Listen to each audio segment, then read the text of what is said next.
Chers frères et sœurs, assalamu alaikum wa rahmatullah wa barakatuh.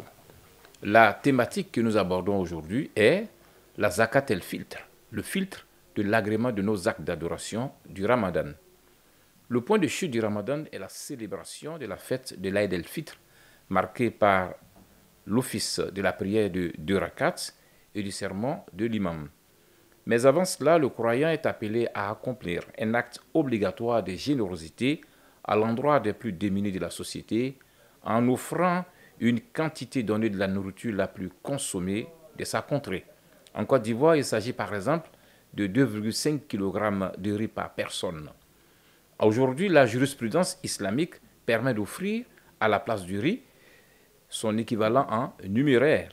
À travers la façon de fêter le Ramadan, l'analyse permet de voir apparaître les 2 dimensions fondamentales de l'islam, à savoir la dimension verticale avec l'acte d'adoration d'Allah et la dimension horizontale avec l'acte de bienfaisance à l'endroit de ses créatures. Dans ce cas précis, le zakat el-fitr, qui est un acte obligatoire de générosité, est un filtre, un moyen de purification des actes d'adoration accomplis durant tout le mois du Ramadan pour que ceux-ci soient agréés par Allah. À ce propos, Ibn Abbas radiallahu anhu affirme, je cite, le prophète Mohammed sallallahu alayhi wa sallam a institué l'aumône de rupture du jeûne pour que les jeûneurs puissent être purifiés de leurs péchés et afin de couvrir les besoins des pauvres en nourriture, vêtements, etc. Ainsi, la charité versée avant la prière de la fête est la véritable aumône de rupture du jeûne. Mais s'il la retarde et la verse par la suite, il s'agira d'une aumône ordinaire. Fin de citation. Dans ce cadre, l'imam Waqi ibn Jarrah, mort en 197 du calendrier hégirien, a dit, je cite, « La zakat el-fitr est pour le mois de Ramadan ce que sont les 2 prosternations de la distraction pour la prière. Elle permet de compenser les manques présents dans le jeûne, comme les prosternations permettent de compenser les manques de la prière. » Fin de citation. Qui doit s'acquitter de la zakat el-fitr? Elle est imposable à tout musulman ou musulmane qui possède plus de nourriture que ceux dont il a besoin pour vivre.